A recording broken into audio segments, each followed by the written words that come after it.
Very much. And we bring in Congresswoman Nicole Malliotakis, Republican from New York. Congresswoman, welcome. We are just weeks away from the 20th anniversary of the September 11th attacks, and there are now more troops, more U.S. troops in Afghanistan than there were when Biden announced his plans to withdraw. How do you explain this to people?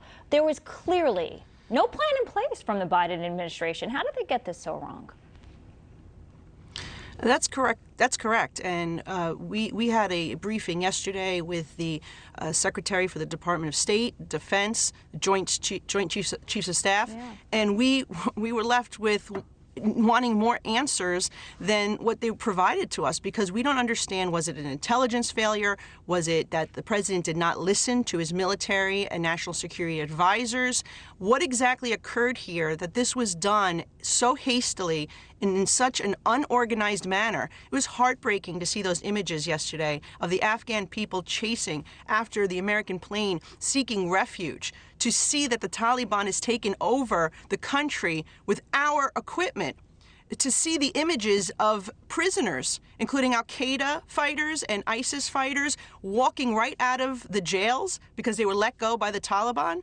And, to see how our Afghan partners have been left behind, that the visa process has been so poorly managed that we are leaving those individuals and Americans, civilians, in harm's way. And you're absolutely right. The fact that there are now more troops there today than there were when the president announced the withdrawal shows what an utter failure this is. And the president needs to address the American people. He needs to address Congress.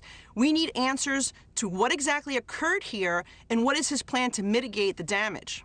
It is devastating, but I do want to switch gears here and while we have you, get you on some other hot topics. And right here in New York City, Mayor Bill de Blasio plans to give $1,000. I'm laughing because this is such a crazy story. He wants to give $1,000 a month stipend to violent criminals as part of a new program they call it Advocate Peace, that pairs an offender with an ex-con who's going to serve as a mentor.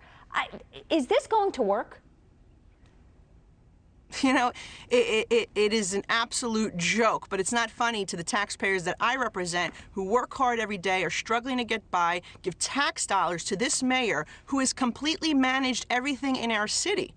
The old saying that crime doesn't pay, well, in New York City, it apparently does, where these criminals, these murderers, they're actually murderers, are going to be making more than some of our senior citizens on Social Security. It is an absolute disgrace. We can't get rid of this mayor soon enough. The reality is they're taking the money that was supposed to go to the NYPD to fight crime and are now using it to give it to those who are actually murdered other New Yorkers. That's the reality of what we have to deal with every day under Mayor de Blasio. And I have one more for you because it gets even better, Congresswoman. Andrew Cuomo bragging that the governor would have defeated impeachment. So this was a phone interview. I'm going to quote it from New York Magazine, and this is what he said. He said, "I feel like I did the right thing. I did the right thing for the state. I'm not going to drag the state through the mud, through a 3-month, 4-month impeachment, and then win and have made the state legislature and the state government look like a ship of fools, when everything I've done all my life was for the exact opposite. I'm not doing that. I feel good. I'm not a martyr." Okay, so he's bragging. He's not taking any responsibility for his actions. And the fact that the New York State Assembly suspended the impeachment investigation, does he make a comeback and run again on all of this, in your opinion?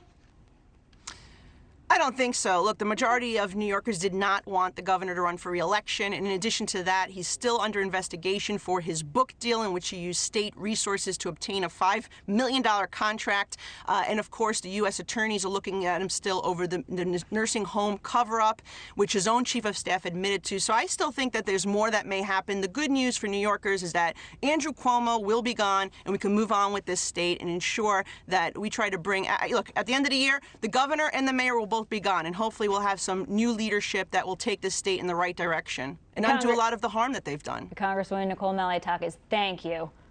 And let's check the futures this morning as the opening bell.